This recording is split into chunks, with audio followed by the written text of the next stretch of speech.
송은재TV 시작합니다.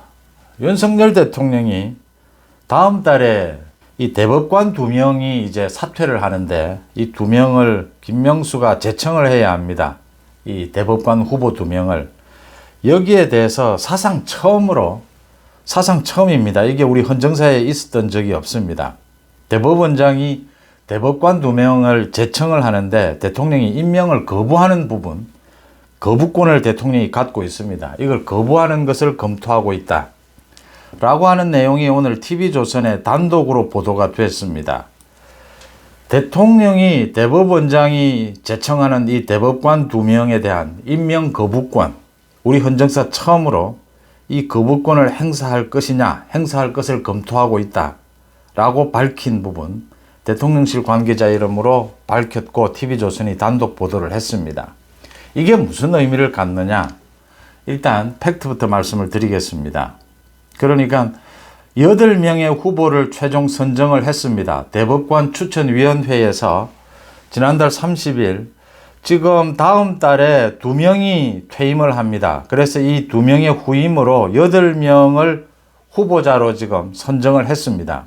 이 중에 김명수가 2명을 자기가 선정을 해서 대통령에게 제청을 하게 되는데, 대통령이 임명권을 갖고 있습니다.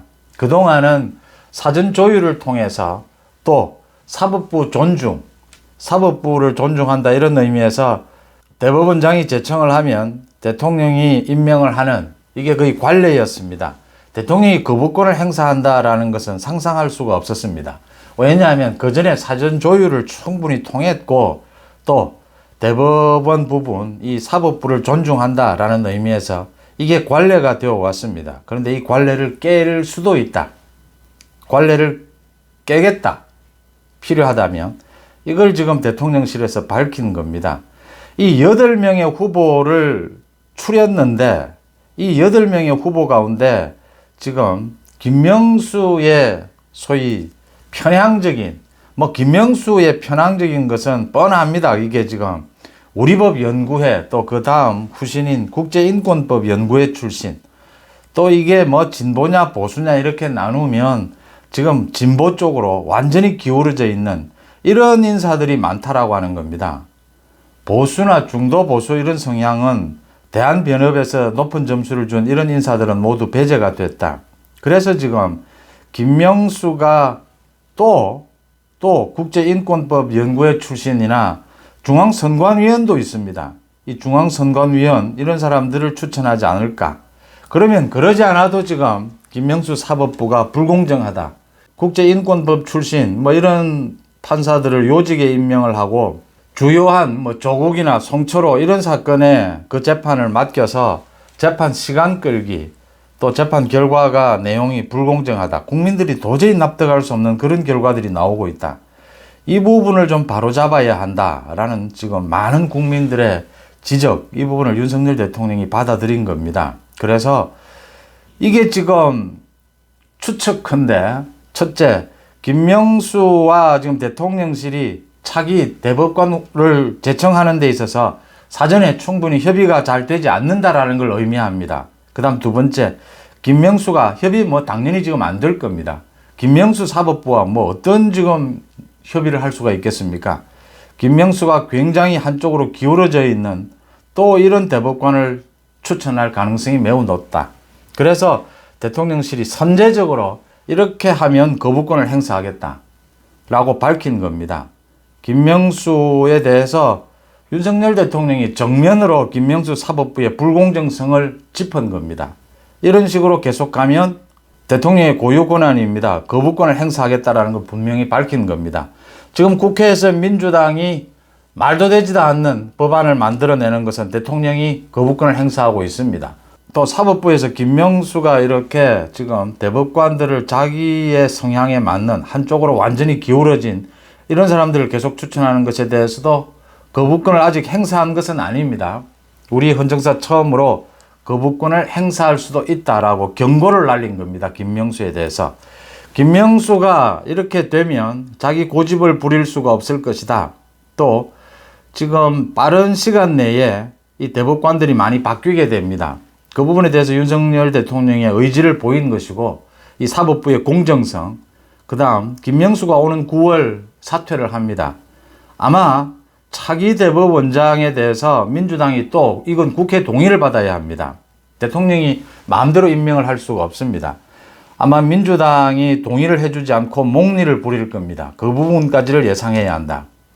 지금 중앙선관위의 이 자녀 특혜 채용 때문에 불거진 중앙선관위의 공정성 부분도 언제나 문제가 되고 있습니다.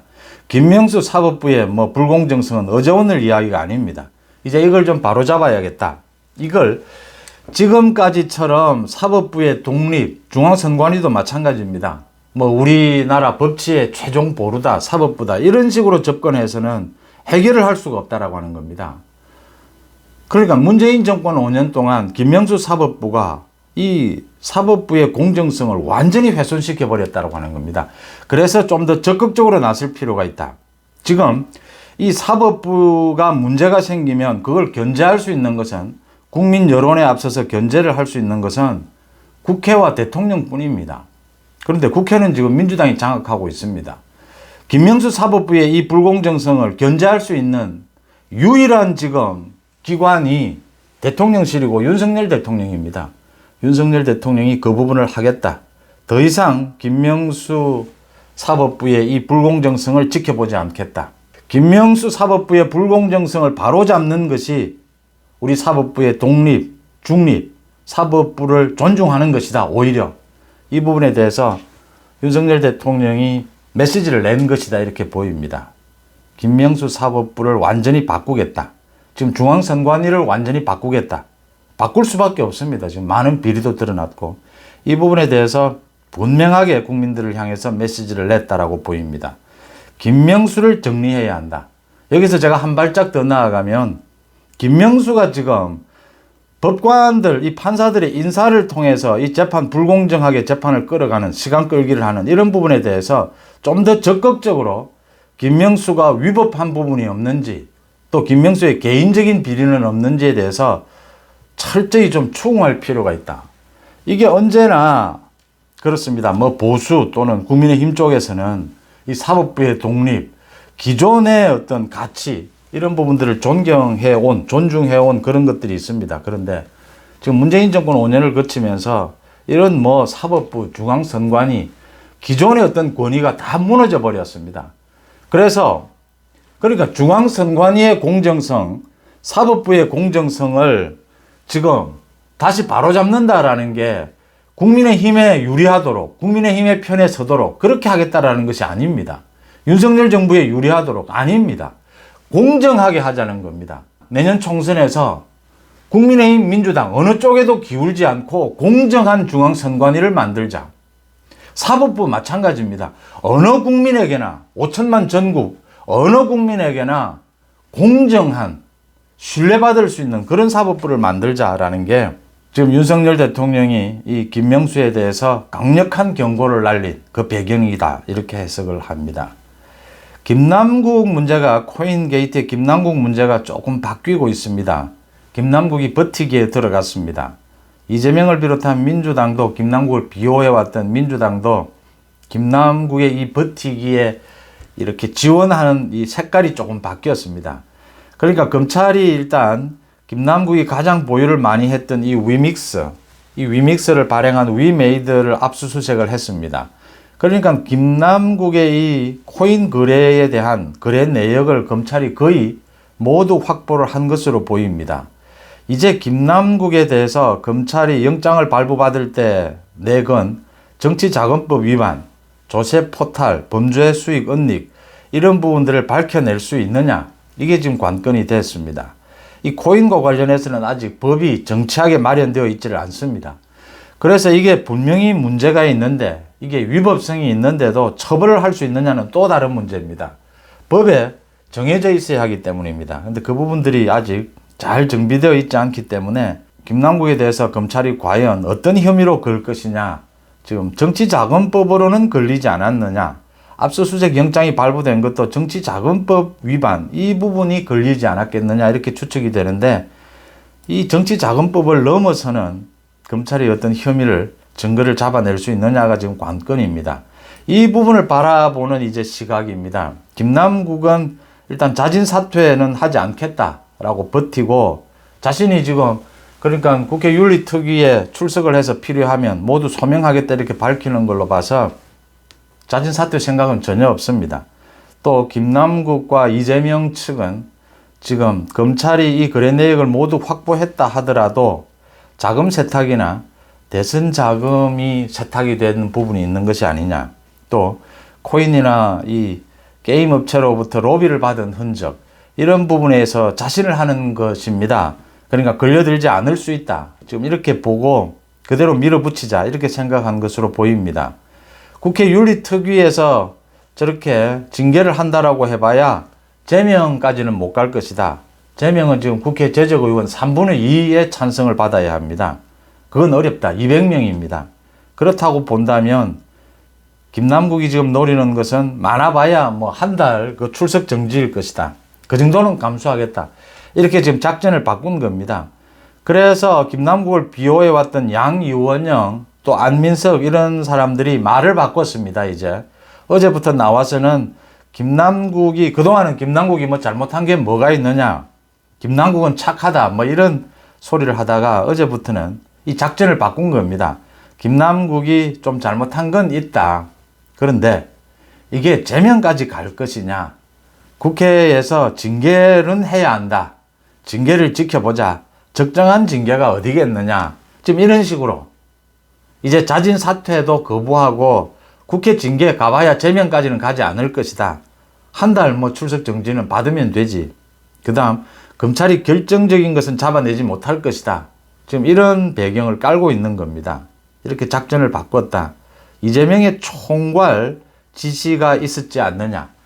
김남국의 언론 대처, 그 다음 김남국의 17일 동안의 잠적, 그 다음 김남국이 다시 국회에 등장하고 이제 작전을 바꿔서 징계, 국회의 징계 어느 정도는 받겠다. 이런 식으로 작전을 바꾼 것은 모두가 지금 이게 이재명을 중심으로 해서 이 작전을 짠 결과다 이렇게 보입니다. 가장 중요한 것은 검찰입니다.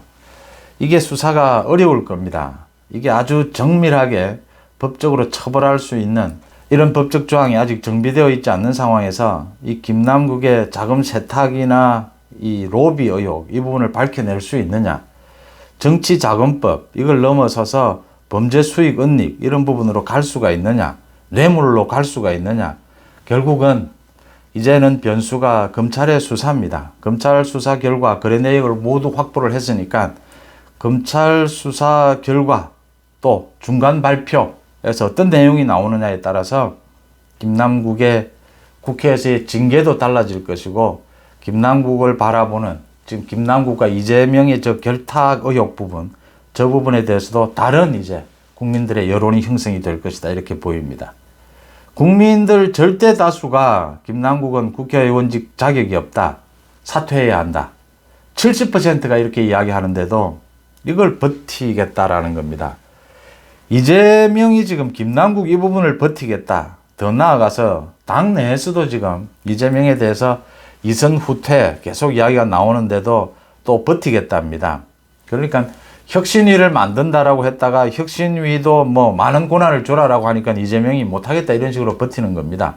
이 혁신위 갈등이 표면적으로 드러난 게 개딸 논쟁입니다.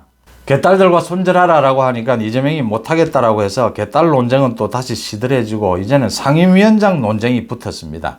핵심 인물은 정청래입니다. 그러니까 지금 국회에서 이 당직 이외에는 사무총장이나 이런 당의 요직 이외에는 국회의원들이 가장 꽃보직이라고 합니다. 뭐 국회의원들의 꽃이다라고 합니다. 상임위원장입니다. 실질적인 모든 권한을 행사할 수 있는 게 이 상임위원장인데 정청래가 유일하게 당에 그러니까 간부라든지 장관을 지낸 사람은 상임위원장을 못합니다. 이 상임위원장 자리는 보통 3선 이상이 하는데 이게 자리가 모자라기 때문에 장관직을 지냈다든지 당에서 사무총장이나 뭐 최고위원 이런 걸 하는 사람들은 이 상임위원장을 양보를 합니다. 그런데 정청래가 1년 전에도 정청래가 욕심을 부려서 과방위 상임위원장을 지냈습니다. 그런데 정청래가 이번에도 행안위 상임위원장을 또 하겠다라고 지금 고집을 부리면서 이 문제가 개딸에 이어서 이제 친명 반명 사이에 갈등의 요인으로 떠올랐습니다. 다른 장관을 지냈거나 뭐 당의 원내대표를 지냈던 이 박홍근을 비롯해서는 모두 양보를 했습니다. 한정혜 전 환경부 장관도 양보를 했고요. 근데 지금 정청래만 양보하지 못하겠다라고 하면서 어제 그 이유로 내건 게 자신이 양보를 하면, 자신이 물러나면 다음 타깃은 이재명 대표다라고 했습니다. 이재명이 또 정청래가 이 상임위원장 부분을 이렇게 보고 있는 겁니다. 개딸 논쟁처럼 개딸과 손절을 하라라고 하는 저 공격에 물러서면 그 다음은 이재명 퇴진하라다. 이재명 이선 퇴진이다. 지금 정청래가 행안위원장 이 부분에 대해서 뒤로 물러나면 그 다음 이것도 이재명 대표 흔들기다. 반명들의 비명 반명에 지금 이렇게 해석을 하고 있는 겁니다. 이게 이재명이 어느 지점을 보고 있느냐. 제가 거듭 말씀을 드리지만 이재명이 이런 밀고 당기기에서 버텨야 된다 이렇게 생각하는 것이 결국 이달 말에 들어오게 될 이낙연 또 문재인 등과 함께 이 당의 야합, 공천권 갈라먹기 이 야합을 통해서 자신의 당 대표직을 유지해야 된다. 이재명도 이렇게 생각하고 있기 때문에 지금 친명 반명 간의 힘겨루기가 벌어지고 있다. 그런 소재로 지금 개딸, 상임위원장, 정청래의 행안위원장 이 부분으로 논란이 일고 있는 것입니다. 이재명의 이런 버티기 이게 어디까지 성공할 수 있을까? 김남국에서도 버티기, 지금 정청래도 버티기, 개딸도 버티기 이렇게 버티기를 하다가 아마 이낙연과 문재인 측 등등과 이제는 공천권 갈라먹기 야합을 하는 타협을 하게 될 겁니다. 그렇게 타협을 하면서 이재명이 살아날 수 있느냐? 그런데 뭐 굉장히 힘든 것은 일단 이재명의 제2체포동의안이 넘어오게 되면 이걸 어떻게 처리하느냐. 돈봉투 게이트에 지금 오는 12일 이제 표결을 합니다. 저 윤관석과 이승만에 대한 체포동의안 표결, 저 결과가 어떻게 될 것이냐. 이탈표가 얼마나 많아질 것이냐. 지금 비명 반명들이 개딸에 이어서 이렇게 정청래 행안위원장 이 부분에 있어서도 이렇게 막히면서 비명 반명들이 부글부글 끓고 있다. 윤관석, 이승만은 체포동의안이 통과될 가능성이 더 높아지고 있다라고 하는 점입니다. 송은재TV 마칩니다. 고맙습니다.